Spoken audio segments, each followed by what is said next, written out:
Baik.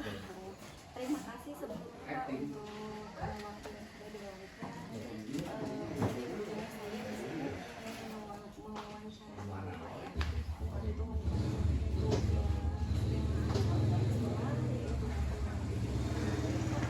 kiranya Bapak Iya. baik Pak.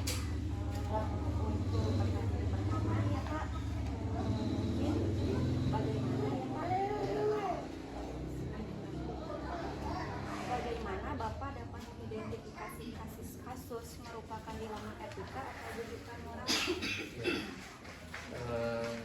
Untuk mengidentifikasi kasus dilema etika dan rujukan moral itu mengidentifikasi kasus dilema etika atau rujukan moral itu berjalan selama ini adalah sesuai dengan situasi, kondisi atau fakta di lapangan yang ada. Nah, untuk mengidentifikasi itu tentu saja setelah dapat teridentifikasi mana kebijakan yang harus memerlukan pemikiran dan mana kebijakan yang harus spontan dilakukan, dan kita harus yakin bahwa kebijakan yang kita ambil itu tidak bertentangan dengan etika baik etika moral kemanusiaan atau etika atau regulasinya. Baik, terima kasih. Jawabannya luar biasa sekali ya Pak. Tentunya harus sesuai dengan kebijakan yang ada ya Pak. Iya. Itu baik, selanjutnya ya Pak. Selama ini bagaimana Bapak menjalankan pengambilan keputusan di bawah ya Pak, terutama untuk kasus-kasus di mana ada dua kepentingan yang sama-sama benar atau sama-sama mengandung nilai kebajikan. Ya, dalam mengambil keputusan walaupun itu sama-sama benar, sama-sama baik. Nah, akan tetapi perlu diingat bahwa sama-sama benar, sama-sama baik itu tentu saja harus memerlukan pertimbangan pula. Sebab yang kita lihat itu bukan dilihat dari kasus benar atau salah, tetapi berhubungan dengan hati nurani individu, lingkungan dan sebagainya, itu harus menjadi bahan pertimbangan. Selanjutnya ya Pak, langkah-langkah atau prosedur seperti apa yang biasa Bapak lakukan selama ini? Ya, langkah atau prosedur yang saya lakukan selama ini untuk menyelesaikan suatu permasalahan dilema etika atau rujukan moral itu tentu saja tidak terlalu berpatokan pada sebuah prosedur. Mengapa tidak berpatokan pada sebuah prosedur? Karena tidak setiap kasus, setiap kebijakan itu kadang-kadang kita harus bertentangan dengan prosedur, karena kebutuhan yang harus kita lakukan ya lakukan pada saat itu. Jadi disesuaikan dengan situasi, kondisi, kepentingan walaupun tidak sesuai dengan prosedur, tetapi kita yakin bahwa apa yang kita ambil keputusan itu baik, yang harus dilakukan dengan segera dan saat ini, dan kenapa tidak gitu. Namun apabila memang kasusnya itu memerlukan pemikiran, itu tentu saja memerlukan prosedur. Kita harus sesuai dengan prosedur dan aturan yang ada, sehingga benar-benar kebijakan yang kita ambil itu kebijakan yang sangat tepat dan tidak bertentangan dengan aturan. Pak, intinya sesuai dengan kebutuhannya ya Pak. Iya. Terima kasih Pak. Selanjutnya Bapak, apakah apa saja ya selama ini yang Bapak anggap efektif dalam mengambil keputusan pada kasus-kasus dilema etika? Ya, yang sangat efektif menurut saya tentu saja itu yang sangat efektif. Yang langkah pertama, kita harus apabila kasus itu perlu pemikiran, kita memerlukan pendapat atau meminta pendapat dari orang lain. Nah, pendapat dari orang lain itu yang lebih berpengalaman, kemudian yang mungkin lebih ahli dalam hal ini, tetapi itu bukan satu-satunya pendapat yang harus kita ambil. Nah, itu jadi prosedur pertama, kita berkolaborasi, meminta pendapat orang lain, kemudian setelah itu kita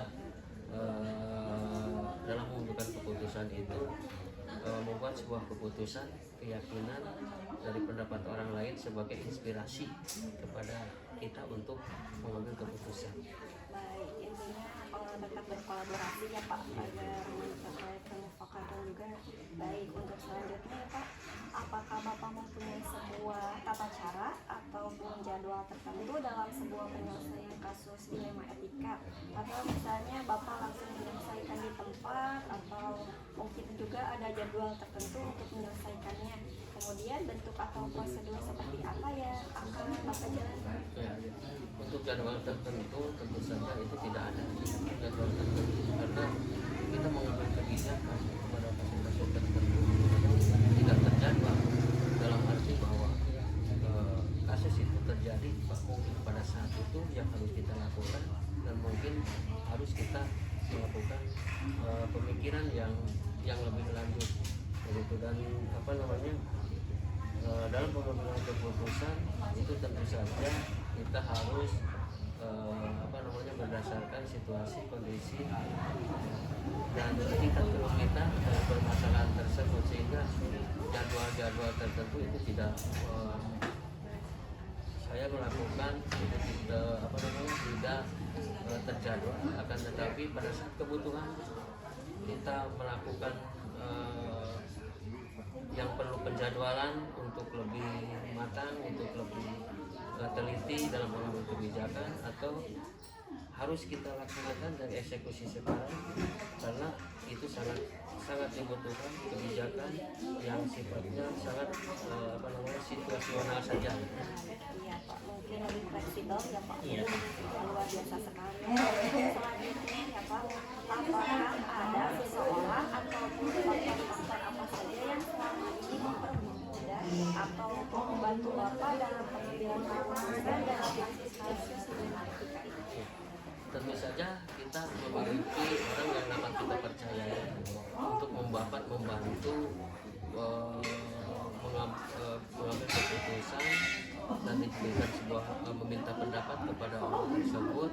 Itu sangat memberikan sebuah keyakinan yang luar biasa kepada kita, sehingga pendapat-pendapatnya itu bisa dijadikan sebuah inspirasi. Artinya memang ada seseorang yang mungkin kita percayai bahwa dia dapat mampu membantu memikirkan suatu permasalahan yang harus kita ambil, walaupun keputusannya tetap itu adalah pada diri kita sendiri, tetapi orang tersebut memang sangat membantu untuk memperlancar atau mempermudah kita mengambil keputusan agar lebih tepat lagi. Untuk selanjutnya ya Pak, yang terakhir mungkin dari semua hal yang telah Bapak sampaikan tadi ya Pak, yang sangat luar biasa sekali bagi saya, kemudian pembelajaran apa yang dapat Bapak petik dari pengalaman Bapak untuk dalam mengambil keputusan dilema etika ini? Ya, pembelajaran mungkin dalam ini satu yang harus kita dapat sebagai pembelajaran, satu, kita mengambil keputusan itu harus berdasarkan hati nurani yang bersih, yang bersih. Yang kedua, lakukan sebuah prosedur, langkah-langkah prosedur, diantaranya adalah kita melihat aturan, etika, kemudian melihat situasi tersebut dengan berdasarkan tidak berdasarkan like and dislike. Jadi bukan berdasarkan suka atau tidak suka siapapun, bagaimanapun. Apabila kita memerlukan hukuman, ya hukum saja, karena itu akan berakibat fatal. Kita akan tidak dipercayai oleh orang lain kalau membeda-bedakan si A misalnya harusnya hukumannya A tapi hukumannya B. Nah, ini kita akan mendapat penilaian atau mungkin cemoohan dari orang lain. Luar biasa sekali Bapak. Terima kasih untuk waktunya Bapak. Mungkin dicukupkan saja. Waalaikumsalam.